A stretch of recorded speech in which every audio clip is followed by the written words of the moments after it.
Today on the World History Channel, we're going to go into greater depth about Georgia Douglas Johnson, who was an important figure in the Harlem Renaissance. Our hosts are going to be Sofia Alvarez Ramirez, Esmeralda Madrigal, Atiri Villaseñor, and Hannah Hurst.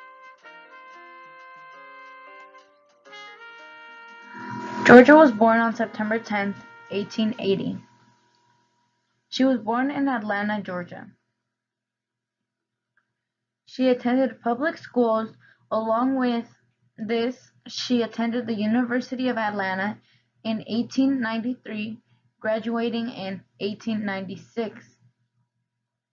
A year before her death, she received an honorary Doctor of Letters degree from Atlanta University. During this era, she was the oldest living graduate of the university. As said earlier, Georgia died on May 14, 1966.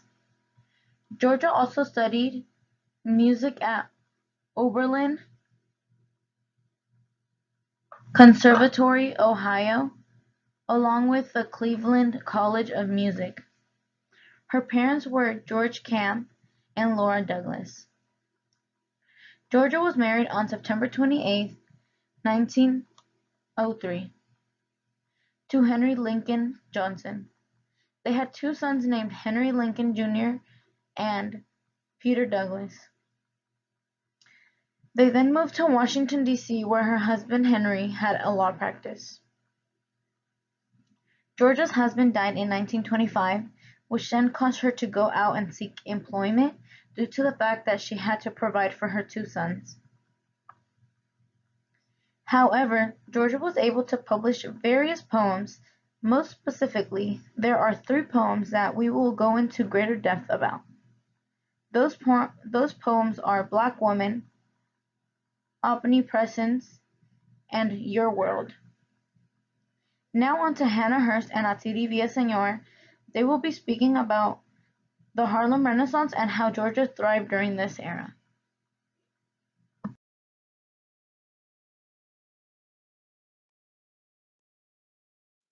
Georgia Douglas Johnson was approximately 45 years old at the height of the Renaissance. Chronologically, she was not one of the younger writers who flourished during this period.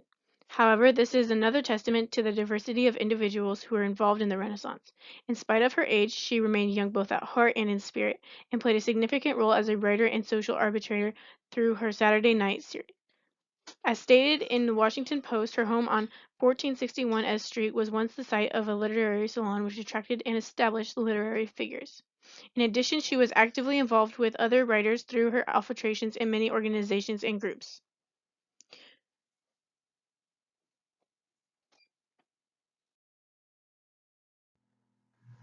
The Harlem Renaissance was the development of the Harlem neighborhood in New York City as a Black cultural mecca in the early 20th century, and the subsequent social and artistic explosion that resulted.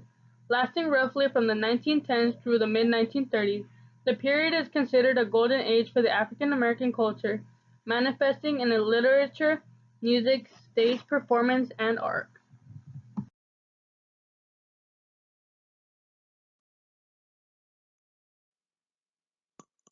Omnipresence by Georgia Douglas Johnson.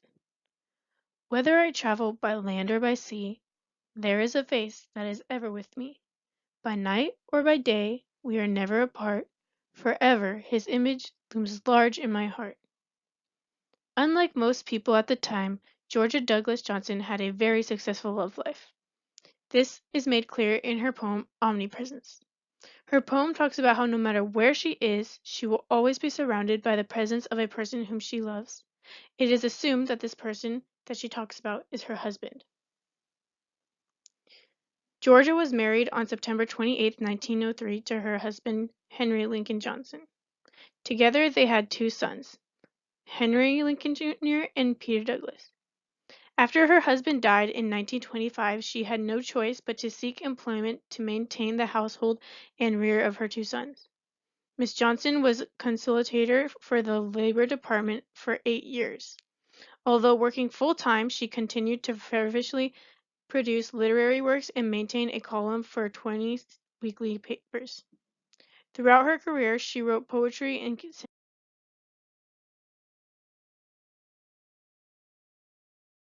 Don't knock on my door, little child, I cannot let you in. You know not what a world this is of cruelty and sin. Wait in the still eternity until I come to you. The world is cruel, cruel, cruel, child, I cannot let you in.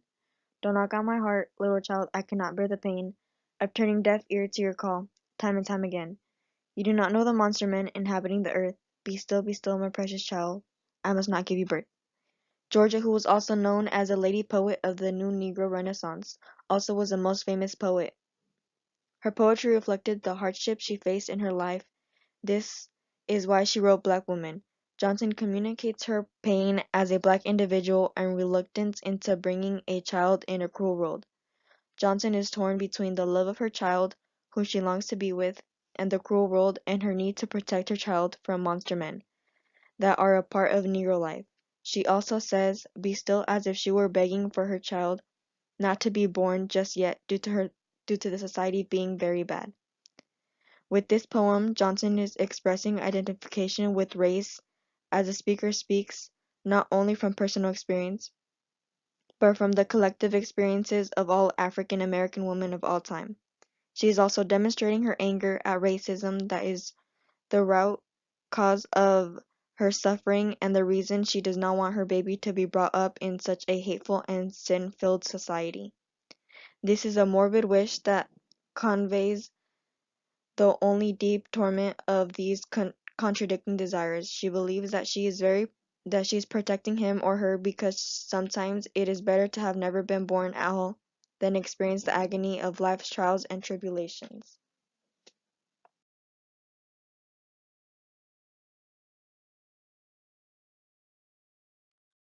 Your world is as big as you make it. I know, for I used to abide in the narrowest nest in a corner, my wings pressing close to my side.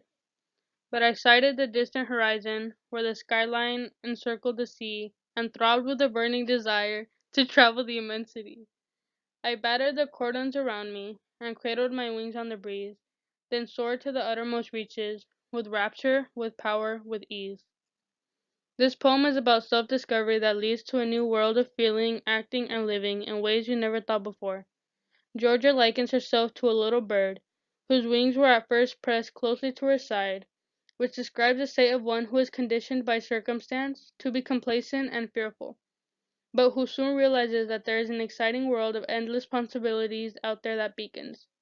For this reason, Georgia began shattering all those that delimit and make her hesitant to explore the world beyond that she already knows, and describes the act of doing so as surprisingly easy, and the freedom and levels of success she has achieved, and she knows she still will achieve, as rapturous and powerful.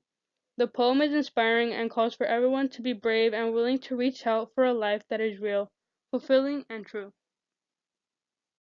This will be all for today's show. Thank you for tuning in to the World History Channel.